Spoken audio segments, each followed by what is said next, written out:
Assignment. तो हमारे पास ये दो इमेजेस हैं, एक ब्लैक वाला और एक ब्लू वाला। और यू डोंट नो कि कैमरा ने क्या मोशन की। It is not the camera is rotating right और rotating left. We can rotate the camera the way we like. Normally in mobile phones you are asked to rotate it maybe clockwise, I think so. तो now what we want to do is कि ये हमारे पास black वाला image है और we want to make a bigger image। इसको मैं बड़े वाले को पर्पल कह देता हूँ। I want to make a bigger image that fits the black image and the blue image। ठीक है, तो आपने क्या किया, आपने यूं किया कि आपने कुछ पॉइंट्स बताए कि जो पॉइंट ब्लैक वाले इमेज में किसी जगह पे हैं वो ब्लू वाले इमेज में इस तरह है। तो इस तरह के कितने पॉइंट्स आपने बताने हैं तो you can calculate homography matrix. 4 points sir. 4 बताने हैं। It is 3x3 matrix and there are 8 unknowns and we need 8 equations and 1 correspondence gives us how many equations? 2. It gives us 3 equations, 2 are independent. So here then we have figured out a formulation where we transform this entire thing into this special way of finding solutions in linear algebra using SVD। तो known चीज़ों को हम ए में fill कर देते हैं और unknowns को हम एच में फिल कर देते हैं and then we calculate the SVD of A. This is standard pipeline. तो ठीक है, वो हमने कर ली कैलकुलेट, एच मैट्रिक्स आ गई हमारे पास। तो माय फर्स्ट क्वेश्चन इज के the first thing while programming, my first concern is कि ये जो मेरा पर्पल वाला इमेज बनेगा, बड़े वाला जो मेरा इमेज बनेगा, इसका क्या साइज होगा। तो कैसे पता चलाएं size. This is our first, क्योंकि पहले मैंने कोई एम्प्टी वेरिएबल क्रिएट करना है, then I will start filling up the values. तो I need to specify the extent कि कितना बड़ा ये इमेज बनने जा रहा है। तो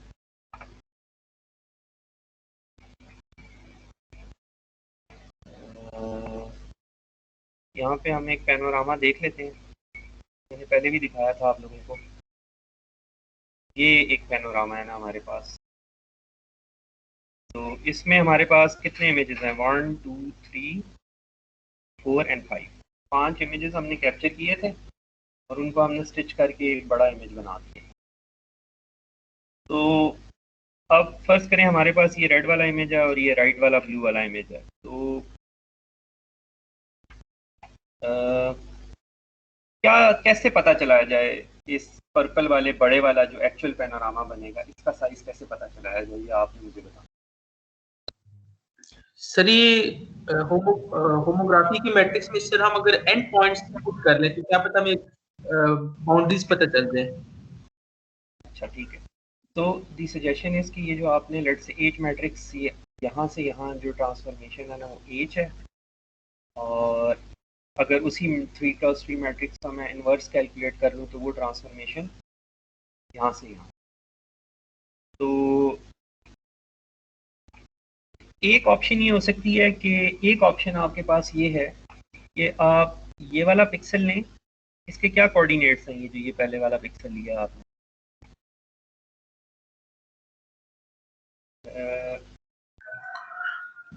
0 0। इट डिपेंड्स कि आप कौन सा सॉफ्टवेयर यूज़ कर रहे हैं। ठीक है, तो मैटलैब कर रहे हैं तो वो 1 से स्टार्ट करता है काउंटिंग, और अगर पाइथन कर रहे हैं तो 0 से करता है। लेट से हम मैटलैब कन्वेंशन यूज़ कर लें, दिस इज़ 1 and 1। तो इस पिक्सल के क्या कोऑर्डिनेट्स हैं? 1 1। ठीक है, तो ये 1 1। तो हम ये कर सकते हैं कि हमने ये जो पर्पल वाला 1 1 है ना, इस पे एच इनवर्स अप्लाई करें हम। H inverse into x, H inverse into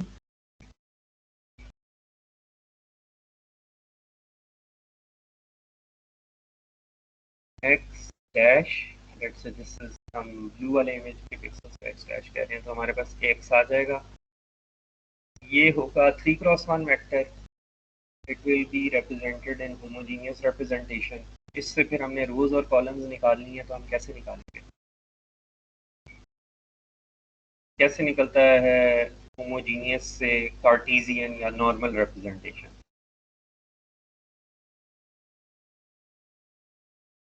CC value zero नहीं होती, सीसी वैल्यू जीरो सिर्फ आइडियल पॉइंट के लिए होती है। तो x हैज़ 3 कंपोनेंट्स, तो जो थर्ड कंपोनेंट है उससे पूरे वेक्टर को डिवाइड कर देंगे, तो नॉर्मल रिप्रेजेंटेशन आ जाएगी। तो आपको पता चल जाएगा कि लेट्स से x की वैल्यू आ गई। मैं यहाँ पे एक एग्जांपल आपको दे देता हूँ। लेट्स से हमारी इमेज का साइज है, विड्थ भी 10 है और हाइट भी 10 है, ये भी 10 है, ये भी 10 है और ये भी 10 है, ठीक है। और हमारे जो ये रिजल्ट आया हमारे पास x का, वो आया लेट्स से -10 एंड -5। तो where is this position, -10 and -5?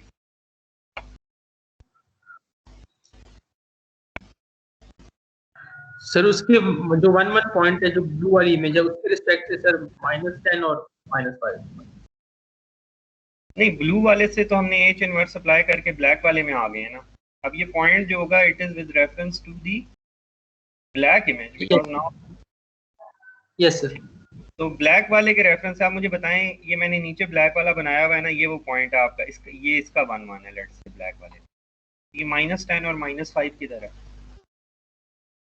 -10 is means कि आपने, हमने कहा कि कॉलम्स आर, पहले कॉलम्स पीछे जाएंगे and then we will go rows पीछे, तो यहाँ पे कहीं होगा ना, ठीक है। यस। इसी तरह एक ऑप्शन हमारे पास ये है कि मैं इन सारे पिक्सल्स पे ना बार बार एच इनवर्स अप्लाई करूं और मैं इनको यहाँ पे लिखता जाऊं, और फिर जब फाइनली मेरे पास सारी पिक्सल्स की, मैं उनका मिनिमम और मैक्सिमम वैल्यू फाइंड आउट करके पता चला लूं कि मैक्सिमम पॉजिटिव वैल्यू एक्स में क्या है, मिनिमम पॉजिटिव वैल्यू एक्स में क्या है, मिनिमम वाई में नेगेटिव वैल्यू क्या है और मैक्सिमम वाई में क्या है, ठीक है। तो ये मेरा पूरा बड़े वाला डब्बा बन जाएगा, ये पर्पल वाला डब्बा।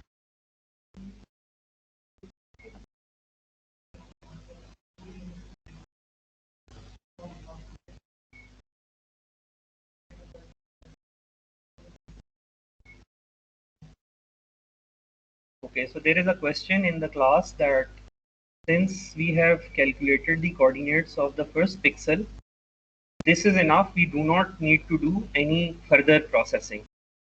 So I think so, if I understand your question correctly, it is, आप ये assume कर रहे हैं कि आपकी ट्रांसफॉर्मेशन होगी ना, इस तरह की ट्रांसफॉर्मेशन होगी, ठीक है। तो that will only happen in case where you only translated your camera, but you are rotating your camera, so this is some other motion, not this one. ये आप एग्जाम्पल में भी देखें, यहाँ देखें आप, ये रेड के साथ जो ब्लू वाला इमेज आ रहा है, ये देखें, ये स्क्वायर बॉक्स तो नहीं है, ये it is some sort of quadrilateral, तो ये अजम्पशन तो ठीक नहीं है। तो फिर इसका फिर हल हमारे पास क्या रह जाता है कि हम सारे पिक्सल्स पे करके देख लें, तो हमें पता चल जाए। कॉर्नर पॉइंट्स का करके देखिए सर, कॉर्नर पॉइंट्स। हाँ, एक ऑप्शन हमारे पास ये है कि हम ये जो ब्लू वाला इमेज है, इसके सिर्फ कॉर्नर पॉइंट्स को करके देखें। मैंने एक तो पहले ही कर लिया ना, तो एक ये पॉइंट चेक कर लें और एक ये पॉइंट चेक कर लें और एक ये पॉइंट चेक कर लें। इसके कोऑर्डिनेट्स बता सकते हैं आप मुझे, ये जो ये वाला पॉइंट है,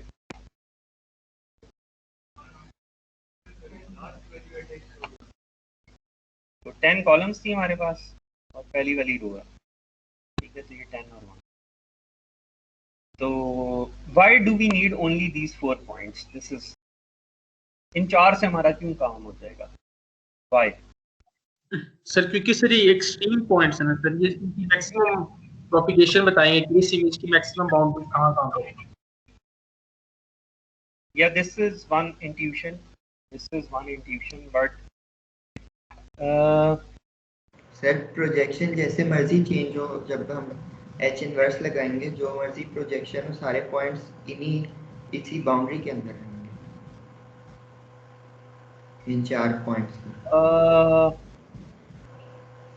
we will see. अभी the thing is कि हमने जो प्रॉपर्टी पढ़ी थी ना इस मैट्रिक्स की, कि जो चीजें एक लाइन पे हैं वो एक लाइन पे ही रहेंगी। दिस इज दी प्रॉपर्टी, ये जो सारी हमने बिल्ड की थी अपनी रिप्रेजेंटेशन। तो क्योंकि ये पॉइंट्स, इसके साथ वाला पॉइंट, ये जो मैं एक पॉइंट बनाता हूँ, ये जो पर्पल वाला पॉइंट है ना, ये ऑरेंज वाला पॉइंट, ये it is between this first pixel and this, तो मैं रंग बदल देता हूँ इसका, क्या कर दूँ इसको, येलो कर देता हूँ, ठीक है। So the orange pixel is between the purple pixel and the yellow pixel, right? अगर मैं पर्पल पे ट्रांसफॉर्मेशन अप्लाई करूँ इनवर्स और येलो पे ट्रांसफॉर्मेशन अप्लाई करूँ इनवर्स, तो लेट्स से ये येलो वाला पॉइंट ना यहाँ आ जाता है, लेट्स से, तो ये जो बाकी सारे पॉइंट्स हैं ना पर्पल और येलो के बीच में, वो इस लाइन पे ही आने चाहिए, because a line remains a line. This is the reason why we only need to, ये नहीं हो सकता कि पर्पल और येलो को आप ट्रांसफॉर्म करें, उसकी एक लाइन बने और इनके बीच वाला पॉइंट ना इस लाइन से कहीं और हो। देयर आर ट्रांसफॉर्मेशंस जहां ये काम हो सकता है। We can make a matrix like this, ठीक है। वो आपको इसकी मैं क्या एग्जांपल दूं, फॉर एग्जांपल अगर हमारे पास कोई ऐसी ट्रांसफॉर्मेशन हो जिस तरह, ये कौन सा फंक्शन होता है जो यूं करके यूं हो जाता है, कि कुछ वैल्यूज के लिए एकदम से, मतलब अभी तो लीनियर ऑपरेशन हो रहा है ना, बट कुछ इस तरह का फंक्शन होता है ट्रांसफॉर्मेशन, तो उस पर डिफरेंट ट्रांसफॉर्मेशन, तो देयर इज अ पॉसिबिलिटी कि एक्सट्रीम चेक करने से काम नहीं बनेगा। तो that is why there are transformations जहां एक्सट्रीम चेक करने से नहीं काम बनेगा। तो एनीवेज, तो that makes, for now it makes our life simpler because our transformation has this property. तो फिर हमने सिर्फ 4 पॉइंट्स पे अप्लाई करना है और हमें 4 बाउंड्री पता चल जाएगी। लेट से वो मैं बना देता हूँ, इनको मैं रब, इसको ऊपर पर्पल येलो, तो मैं ब्राउन बना देता हूँ, इसको मैं ब्राउन बना देता हूँ, और क्या कर, सियान सियान very close, I am running out of colours, तो मैं ब्लैक बनाऊँ,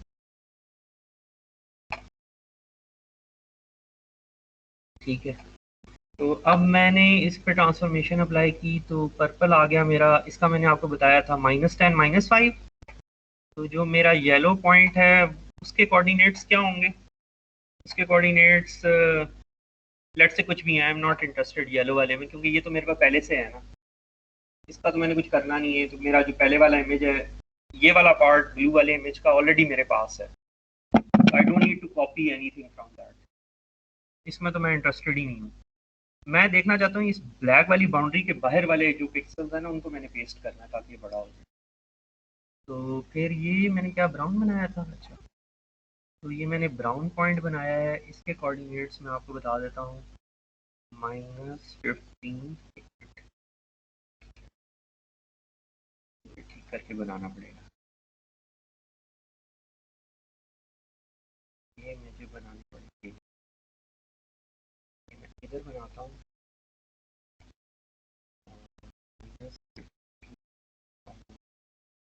-20, ठीक है। और जो मेरा ब्लैक वाला पॉइंट है वो यहाँ पे कहीं आ जाता है। अब जो है ना आप ज्वाइन कर लें,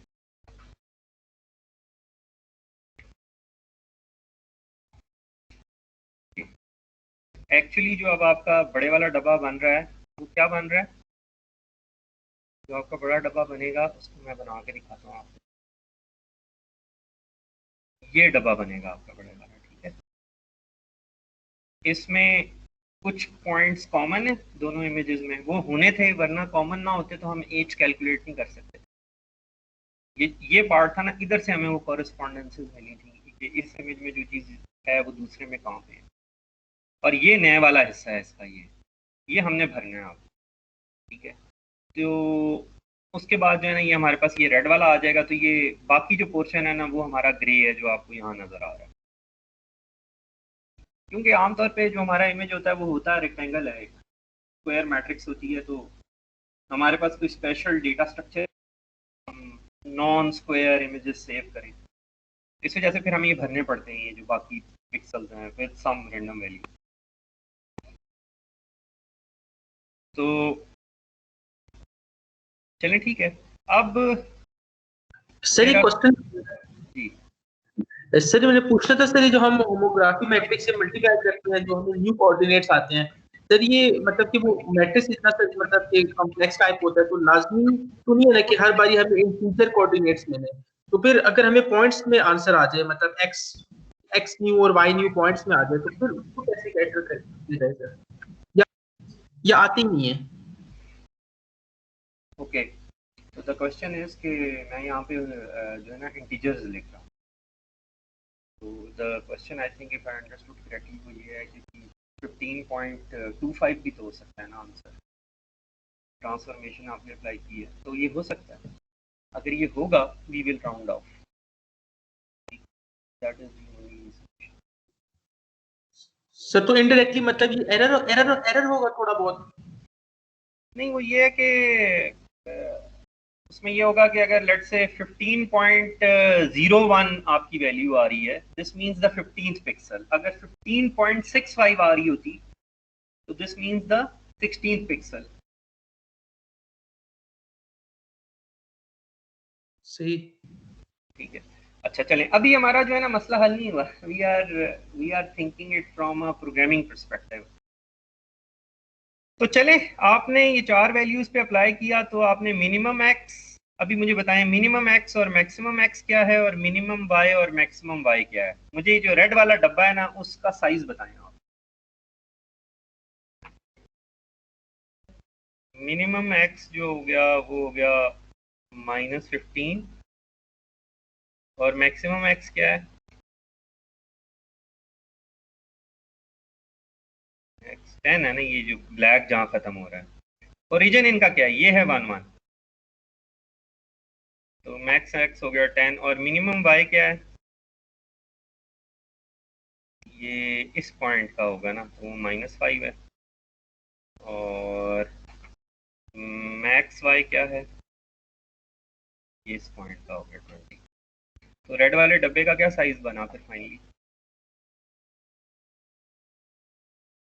आपके इमेज में कितने जो पैनोरामा बनेगा उसमें कितने रोज और कितने कॉलम्स होंगी? सर 25 कॉलम और 25 रोज। 25 कॉलम्स और 25, एवरीबडी एग्रीज विद इट? हम एक क्विज कर लें? ये शायद सर जीरो भी शामिल हो सर वो। अच्छा मुझे बताएं, ये जो पिक्सल है, ये वाला जो पिक्सल है, इसके क्या कोऑर्डिनेट्स हैं?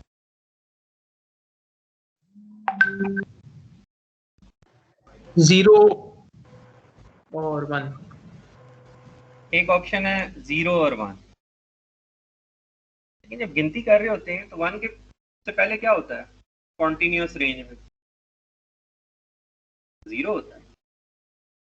कोऑर्डिनेट सिस्टम आपको भूल गया, ये जो आप बनाते हैं यूं करके ग्राफ पेपर पे बना होता है, ये पॉइंट क्या होता है, ये 1 होता है, तो ये क्या होता है, और फिर आता है -1। कितना साइज हो गया आपके इमेज का? 26। This is the difference between theory and hands on. आप जब अपने मैट्रिक्स बनाएंगे तो आप भूल जाएंगे कि एक 0 भी था। तो 26 हो गया कि मिनिमम मैक्सिमम माइनस मिनिमम +1, ये हो गया ना मैक्सिमम माइनस। तो आपको साइज, आपको रेड वाले डब्बे का साइज पता चल गया, आपने एक एम्प्टी मैट्रिक्स क्रिएट कर ली। तो now there is a problem.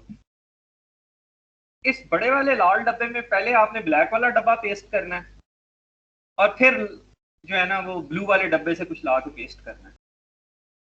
तो इस लाल वाले डब्बे, जब आपने मैट्रिक्स एम्प्टी क्रिएट की ना, तो इस मैट्रिक्स का जो ये वाला पिक्सल है, इसके क्या कोऑर्डिनेट्स हैं? ये एम्प्टी मैट्रिक्स, 1 1 ये 1 1 है। तो वो ब्लैक वाला इमेज किधर होगा इस पूरी मैट्रिक्स के अंदर? आपने शिफ्ट करना है ना, आपने ट्रांसलेट करके कहीं रखना है उसको। कितनी ट्रांसलेशन आपने अप्लाई करनी है?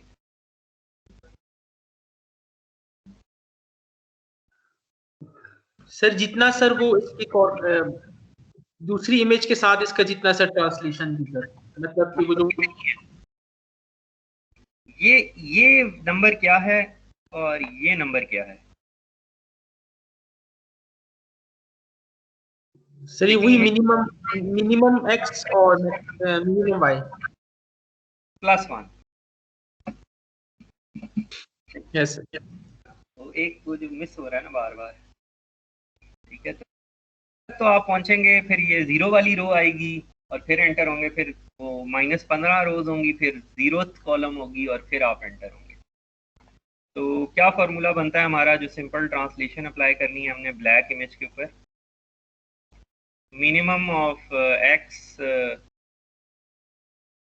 इसकी एब्सोल्यूट वैल्यू ले ली, absolute of minimum of x +1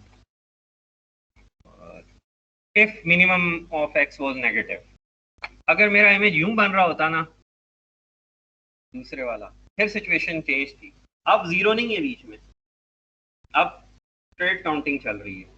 तो ये अब आपने ध्यान रखना है कि कब आपने 0 को शामिल करना है और कब आपने 0 को शामिल नहीं करना। तो एनीवेज, ये अब आपको पता चल गया। आपने ये पिक्सल लिया इसका, ये ब्लैक वाले इमेज का इमेज पिक्सल 1 1 था, इसके साथ 1 अपेंड किया आपने, तो ये बन गया होमोजीनियस। उसके बाद आपने इसको एक होमोग्राफी मैट्रिक्स से मल्टीप्लाई करवाया, जिसमें शुरू वाला पार्ट आइडेंटिटी था और ये tx था और ये ty था, ठीक है ना। You are only now translating, सही है।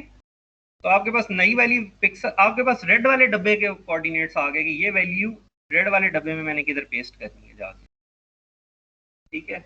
इस तरह पहले रेड वाला डब्बा जो है ना वो आपने पेस्ट कर दिया, ब्लैक वाला डब्बा पेस्ट कर दिया रेड वाले डब्बे के अंदर, which is your bigger matrix.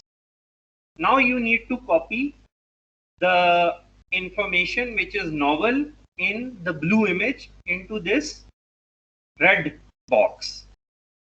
तो यहाँ पे ना there is a slight challenge which is very important for vision and which is also very important for graphics. तो अब हमारे पास ना दो ऑप्शंस हैं। हमारे पास जो दो ऑप्शंस हैं ना वो ये हैं कि मैं इस ब्लू वाले इमेज में से एक पिक्सल लेता हूँ, उस पे H इनवर्स अप्लाई करता हूँ और फिर उससे रोज और कॉलम्स निकालता हूँ, और फिर क्या करूँ? What is the next step? Rows and columns निकालने के बाद फिर एक ट्रांसलेशन मैट्रिक्स अप्लाई करनी है HT वाली, और या ये करनी है कि नहीं, ये मैं तब अप्लाई करूंगा जब when this value is outside this black box, right? Because I only want to copy those pixels which are new in blue image. If this row and column value is between 1 and 10, row की x की value आ रही है between 1 and 10 और column की value आ रही है 1 and 10, this means that this pixel is already there in the black image. I will stop my process. I don't need to copy. You can copy but it's a waste of time. It's already there.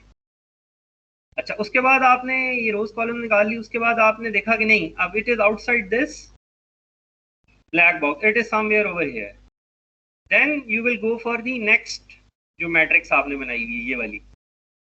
इससे क्या पता चलेगा आपको First you go to from blue image to the coordinate of black image. From black image you move to the coordinate of red image.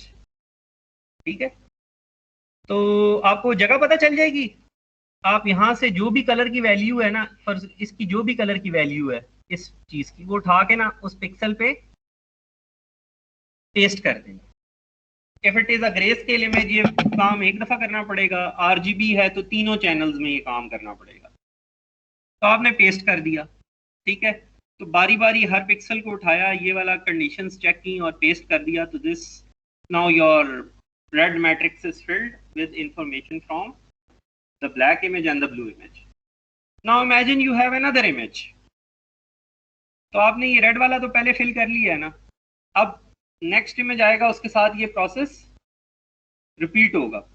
ये जो combo आपका बना है पहले दो इमेजेस से, that will become your first image and then the third image becomes the second image and the same loop repeats. So this way you are stitching the images. So any questions so far?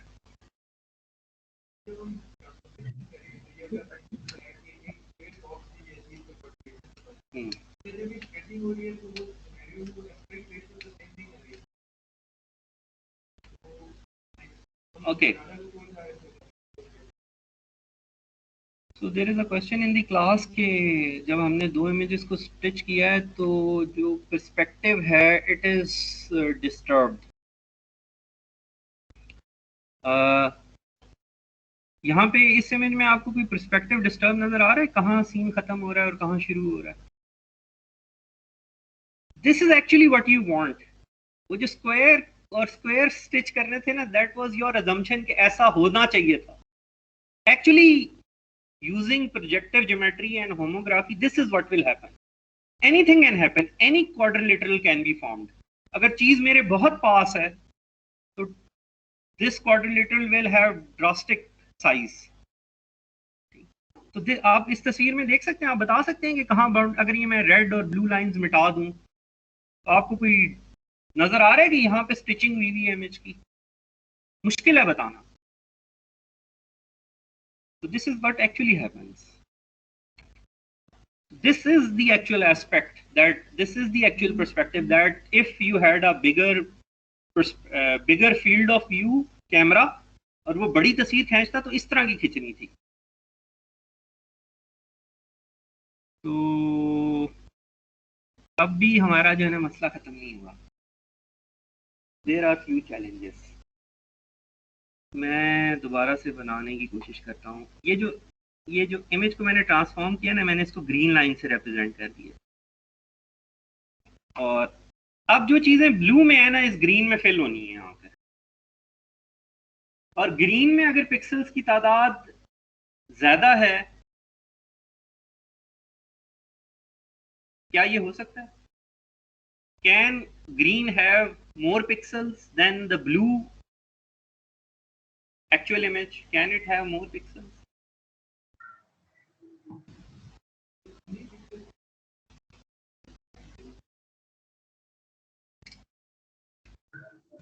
No sir.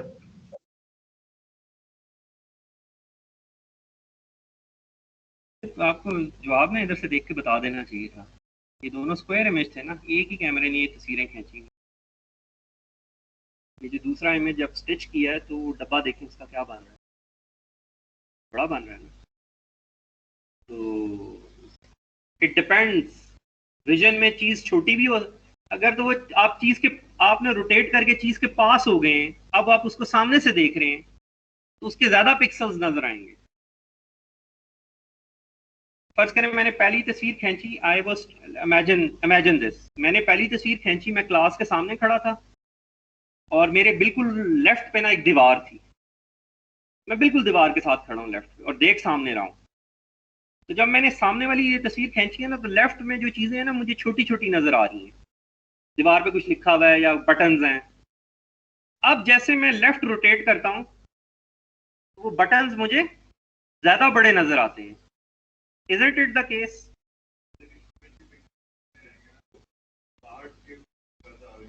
हाँ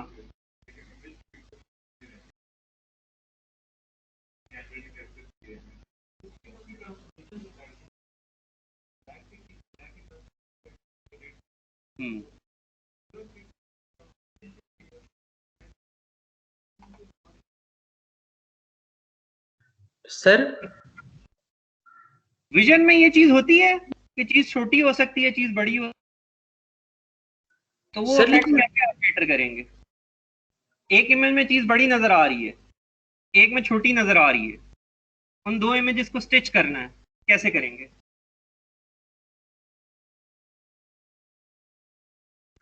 sir homography उसको बड़ा कर देगी ना sir, एक level पे मेरे हिसाब से। हाँ, होमोग्राफी उसको बड़ा कर देगी, वो हमने होते हुए देखा है। ये जो मैं आपको एग्जांपल दिखा रहा हूँ, इसमें बड़ी बिल्डिंग नजर आती है, वो जो राइट वाली क्वाड्रिलेटरल है, लेकिन उस बिल्डिंग के पिक्सल्स हैं ज्यादा और ओरिजिनल ब्लू वाले इमेज में थे पिक्सल कम, तो उधर से जितने थे वो तो हमने ला के पेस्ट कर दिए, बाकी कहां से लाएं? दिस इज वही चीज बड़ी हुई है ना। So there is a suggestion in the class that we can interpolate. मेरे पास एक्सट्रीम्स आ गई कंटेंट की, बीच में इंटरस्पेसिंग बढ़ गई, तो वो जो जगह जहां कुछ नहीं है वहां मैं इंटरपोलेशन करूंगा।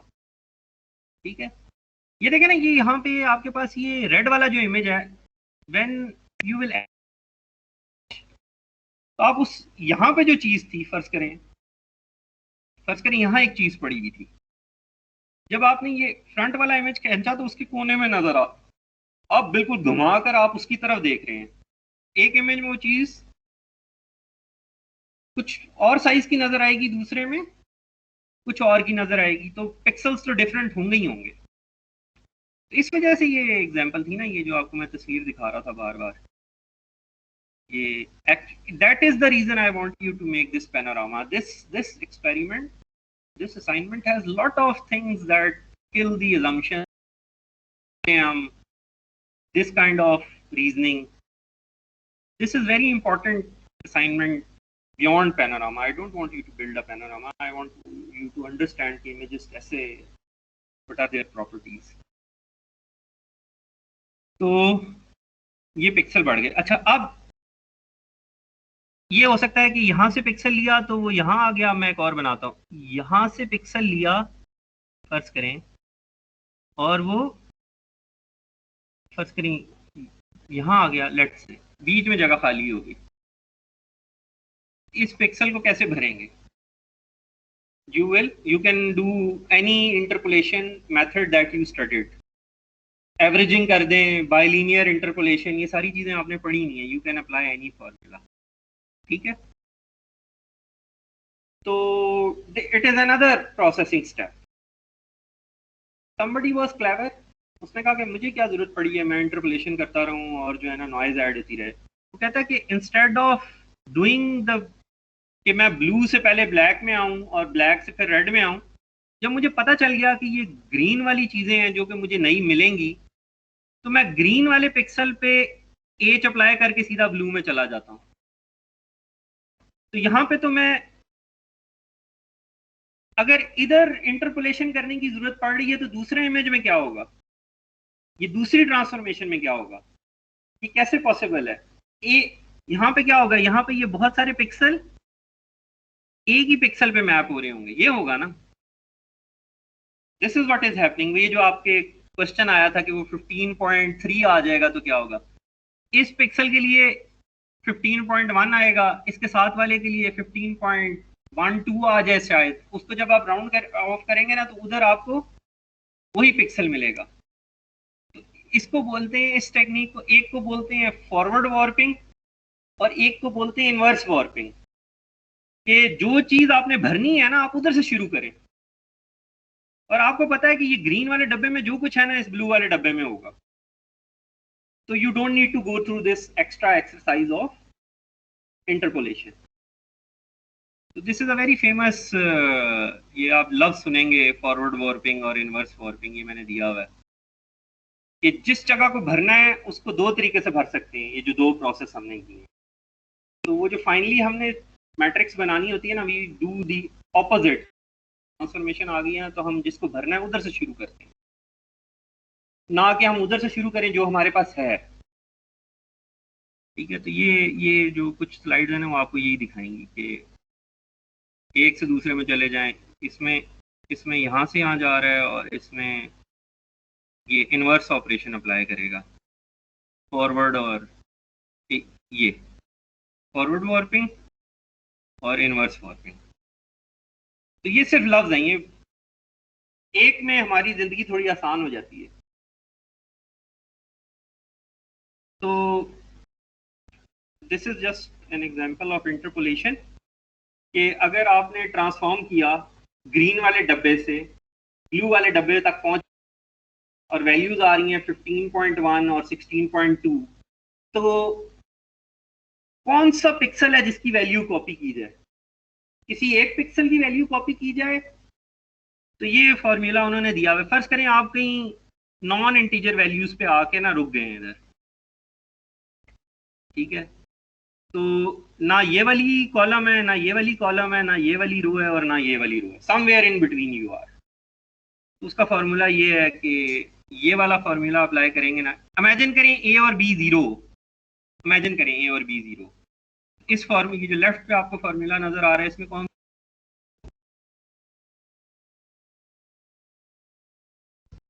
पहले वाली बच जाएगी। इसका मतलब है आप आई और जे, अगर तो एग्जैक्ट इंटीजर आ गया ना आपका, तो आप आई जे को कॉपी कर देंगे। अगर ए बी दोनों 1 हो जाएं, फिर कौन सी टर्म बचती है? ये वाली, आप इसको कॉपी कर देंगे। तो इसी तरह अगर इनके बीच में कोई चीज आएगी, ए हाफ है और बी हाफ है लेट से, तो फिर क्या होगा? फिर एक तरह की एवरेजिंग हो रही होगी। ए को 1/2 रखें और बी को 1/2 रखें तो क्या आता है? 1/4। All of these coefficients are 1/, तो हर पिक्सल से हम 1/4 जो भी उसकी वैल्यू है वो 1/4 से मल्टीप्लाई करके कॉपी कर देंगे। तो this is what you do. हमें राउंड ऑफ करने की जरूरत नहीं है, it will give you even better. तो ये already since we do this thing so many times in computer vision ना, तो ये मैटलैब में तो फंक्शन है interp2 जो पाइथन यूज करते हैं ना, वो मुझे असाइनमेंट में बताएंगे जो है ना वो क्या है। बस ये हमने प्रोसीजर कर लिया है होमोग्राफी अप्लाई करने का। अब जो नेक्स्ट टाइम हमने काम करना है ना, तो ये करना है कि अभी तक हमने 4 पॉइंट्स को मैप करके ना एच में निकाल कैलकुलेट कर लिया था, लेकिन इमेज में 4 से ज्यादा पॉइंट्स भी मैच हो सकते हैं। तो why to reject those points, उनको क्यों जाया करें? ठीक है, हम 10 ऑब्जेक्ट्स को भी मैच कर सकते हैं अगर कॉमन है, हम 20 को भी कर सकते हैं, तो 4 ही क्यों? 4 से ज्यादा का क्या फायदा होगा हमें? It has practical advantage. उसके लिए जो हम यूज करेंगे, we will forget about homography and projective geometry for a while। हम सिंपल ये एरर कैलकुलेट करेंगे कि मैंने एक 4 पॉइंट्स को यूज करके एच कैलकुलेट किया था, मुझे किसी ने 5वीं कॉरेस्पॉन्डेंस दी हुई है, मैं जब 5वें पॉइंट पे एक्स पे एच अप्लाई करता हूँ तो वो एग्जैक्टली उस पॉइंट के पास नहीं आता, थोड़ा एरर है। मतलब एरर कैन बी 0.001 है ना, so it can be 0.001। now I will go and try to reduce this error। ठीक है, तो when next time you come, कुछ लोगों में आप में से पढ़ा हुआ है, कुछ लोगों ने ग्रेडियंट डिसेंट, तो जिन्होंने नहीं पढ़ा हुआ ना, तो वो ग्रेडियंट डिसेंट पढ़ कर आए। We will go through it briefly and then we will apply gradient descent. तो this will be our tool box. हम विजन में जो भी प्रॉब्लम सॉल्व करते हैं, पहले उस पर अलजेब्रिक सोल्यूशन अप्लाई करते हैं जिसको हम डायरेक्ट लीनियर ट्रांसफॉर्म करते हैं, हमारे पास एक सोल्यूशन आ जाता है, फिर उसके ऊपर हम ऑप्टिमाइजेशन अप्लाई करते हैं। तो ये हमारी बैकबोन बनती है in any vision, classic vision approach. ठीक है, तो हमें ऑप्टिमाइजर चलाना आना चाहिए और हमें लीनियर अलजेब्रा से सोल्यूशन निकालना आना चाहिए। तो once we develop this code, अगर हम जब कोड बना लेंगे ये वाला, जिसमें हमें एसवीडी हमने रखा हुआ है कि हम एक मैट्रिक्स दें उसकी एसवीडी आ जाए, वो जेनेरिक है, वो हम और प्रॉब्लम्स में वही कोड यूज करेंगे। और फिर हमें ये कॉस्ट फंक्शन लिखना आना चाहिए, ये जो एरर फंक्शन है, और फिर हम वो यूज करेंगे। ठीक है, तो here computer vision will start, classic computer vision will start behaving like deep learning. ठीक है, हम आ गए हैं कॉस्ट फंक्शन पे। उधर भी कॉस्ट फंक्शन बनाना होता है और इधर भी कॉस्ट फंक्शन बनाना होता है, ठीक है। उधर तो the some of the tools are common, so people who were doing classic computer vision, they knew how to what is how to deal with neural networks or any other। हमें cost function बनाना होता है, आखिर ये error function बनाना होता है, ठीक है। तो we will discuss briefly, हम first half में I will quickly go over gradient descent। तो जिन्होंने नहीं पढ़ा हुआ वो पढ़ कर आए, क्योंकि कुछ लोगों ने बहुत डिटेल्ड पढ़ा हुआ है। आस्क योर कोलीग जिन्होंने एमएल पढ़ी है ना कि वो ग्रेडियंट डिसेंट आपको समझा दें, तो इट इज इजी।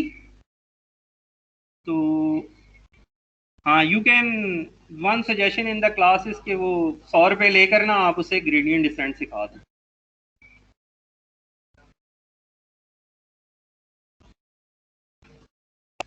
तो